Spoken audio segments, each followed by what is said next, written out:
बांझ बाबा ने राधा के साथ क्या किया। रोज की तरह आज की सुबह भी सास के गाली और ताने से ही शुरू हुई। सुधा रोज रोज के झगड़े से तंग आ चुकी थी, लेकिन वह और क्या कर भी कह सकती थी। उसे तो सुनना था। वह चुपचाप सास ससुर और पड़ोसियों के ताने सुनती और रोती। सुधा की शादी राकेश के साथ 7 साल पहले हुई थी। इन 7 सालों में जिन लोगों की शादी हुई थी वे एक दो बच्चे के माँ बन गए थे, लेकिन सुधा अभी तक माँ नहीं बन पाई थी। इसके चलते उसे बांझ जैसी उपाधि मिल गई थी।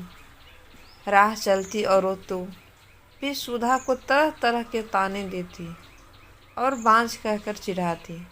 सुधा को यह सब बहुत खराब लगता, लेकिन वह किस किस का मुंह बंद करती। आखिर वे लोग भी तो ठीक ही कहते हैं। सुधा सोचती, मैं क्या करूं? अपना इलाज तो करा रही हूं। डॉक्टर ने लगातार इलाज कराने को कहा है, जो मैं कर रही हूं, लेकिन जो मेरे बस में नहीं है उसे मैं कैसे कर सकती हूँ। एक दिन पड़ोस का एक बच्चा खेलते खेलते सुधा के घर आ गया। बच्चे को देख सुधा ने उसे अपनी गोद में बिठा लिया और उसे प्यार से चूमने लगी। जब सास ने सुधा को दूसरे के बच्चे को चूमते हुए देखा तो वह बिफर पड़ी। वह उसकी गोद से बच्चे को छीनते हुए बोली, कल मुही बच्चा पैदा करने की तो ताकत है नहीं, दूसरों के बच्चे से अपना मन बहलाती है। अरे तू क्यों डालती है अपना मनहूस साया दूसरों के बच्चे पर? तू तो उस बंजर जमीन की तरह है जहाँ फसल तो दूर घास भी उगना पसंद नहीं करती। जब सुधा से सास की बातें नहीं सुनी गई तो वह अपने कमरे में जाकर अंदर से दरवाज़ा बंद करके रोने लगी। रात को राकेश के आने पर सुधा ने रोते हुए सारी बात उससे बता दी और बोली, मैं बड़ी अभागिन हूँ, मैं किसी की इच्छा पूरी नहीं कर सकती। ऊपर से मुझ पर बांझ होने का धब्बा भी लग चुका है। सुधा की बातें सुनकर राकेश ने कहा, तुम माँ की बातों का बुरा मत मानो, उन्हें ऐसा नहीं कहना चाहिए। हर माँ बाप की इच्छा होती है कि उनके परिवार को आगे बढ़ाने वाला उनके रहते हुए ही आ जाए। तुमसे यह इच्छा पूरी नहीं होते देख कर माँ तुमसे उल्टी सीधी बातें बोलती है। तुम चिंता मत करो, तुम्हारा इलाज चल रहा है ना, तुम जरूर माँ बनोगी। सुधा बोली, मेरी एक सहेली थी, वह भी बहुत दिनों बाद माँ बनी थी। माँ बनने में देर होते देखकर जब उसने अपना इलाज कराया तो जांच में उसमें कोई कमी नहीं पाई गई। कमी उसके पति में थी। जब उसके पति ने इलाज कराया तभी वो माँ बन सकी। हो सकता है उसी की तरह आप में भी कोई कमी हो, इसलिए मैं चाहती हूँ कि आप भी एक बार अपना इलाज करा लेते हैं। सुधा की बात सुनकर राकेश भड़क उठा, मुझ में भला क्या कमी हो सकती? मैं तो बिल्कुल ठीक हूँ, मुझ में कोई कमी नहीं है। मेरी चिंता छोड़ो, तुम अपना अच्छी तरह से इलाज कराओ। मैं मानती हूँ कि आप में कोई कमी नहीं है, लेकिन तसल्ली की खातिर सुधा ने सलाह देने के ख्याल से ऐसा कहा। लेकिन राकेश ने उसकी बात को बीच में ही काट दिया। नहीं सुधा, तसल्ली वगैरह कुछ नहीं। मैंने कहा ना कि मुझ में कोई कमी नहीं है। राकेश ने उसे डांट दिया। पति के भड़के मिजाज को देख सुधा ने चुप रहना ही उचित समझा।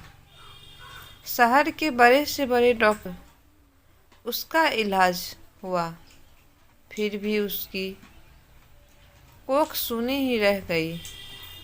डॉक्टर ने जांच के दौरान उसमें कोई कमी नहीं पाई।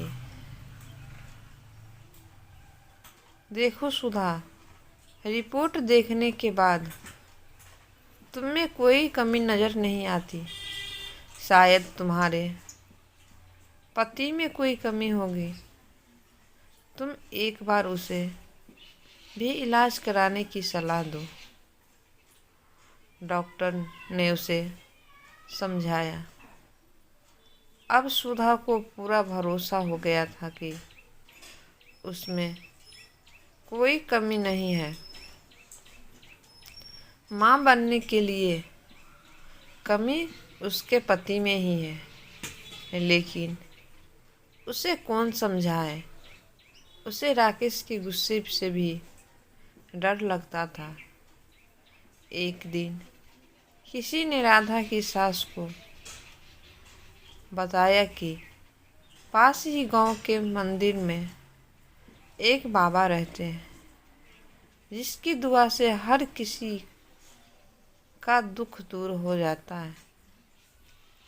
सास ने यह बात अपने बेटे राकेश को बता दी और सुधा को बाबा के पास भेजने को कहा। रात को राकेश ने सुधा से कहा, कल तुम मंदिर चली जाना।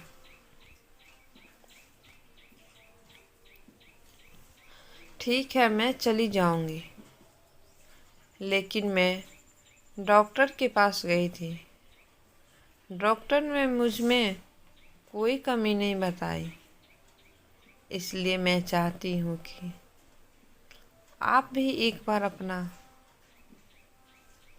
डरते डरते सुधा कह रही थी, लेकिन राकेश ने उसकी बात को अनसुना कर दिया।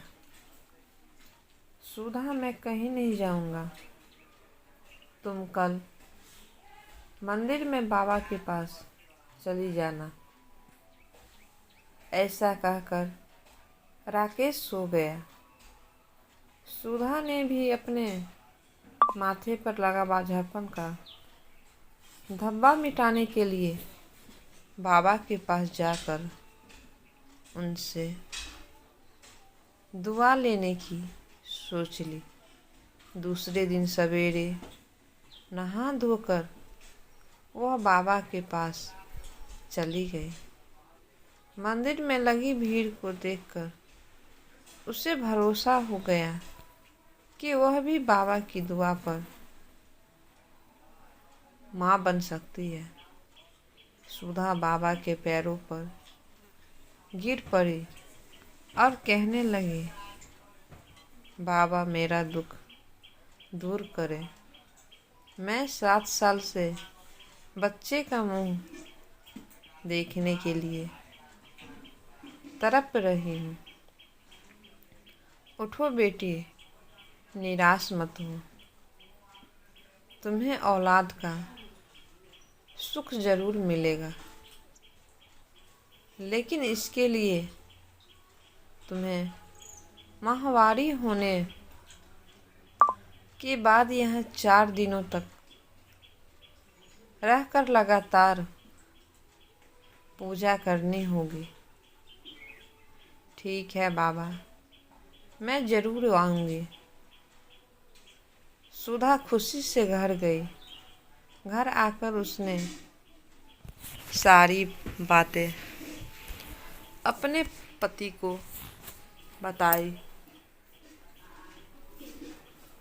मैं कहता था ना कि जो काम दवा नहीं कर सकती, कभी कभी दुआ से हो जाती है। बाबा की दुआ पाकर अब तुम जरूर माँ बनोगे, ऐसा मुझे भरोसा है। तुम ठीक समय पर बाबा के पास चली जाना। राकेश ने खुश होते हुए कहा। सुधा अब बेसब्री से माहवारी होने का इंतजार करने लगी। कुछ दिन बाद उसे माहवारी हो गई। माहवारी पूरी होने के बाद सुधा फिर बाबा के पास गई। उसे देखते ही बाबा ने कहा, बेटी, जैसा कि मैंने तुम्हें पहले भी कहा था कि यहीं रहकर 4 दिनों तक लगातार पूजा करनी पड़ेगी, तभी तुम माँ बन सकोगी। जी बाबा, मैं रहने के लिए तैयार हूँ, सुधा ने कहा।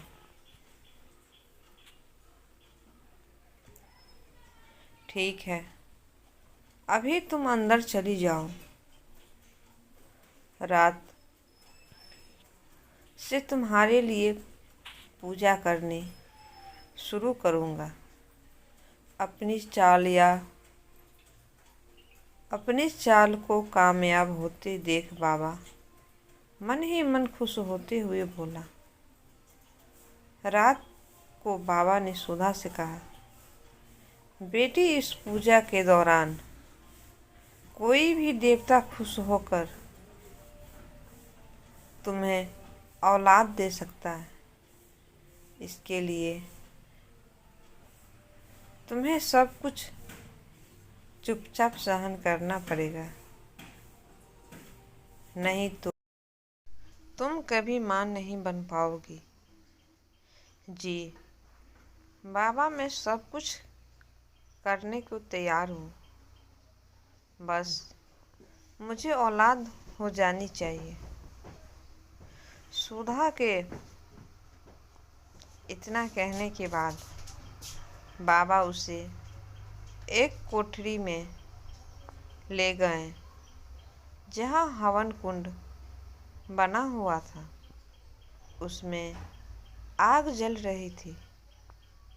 बाबा ने उसे वहीं पर बैठा दिया और वह भी बैठकर जाप करने लगा। कुछ देर तक जाप करने के बाद बाबा ने कहा, सुधा, देवता मुझ में समा चुके हैं।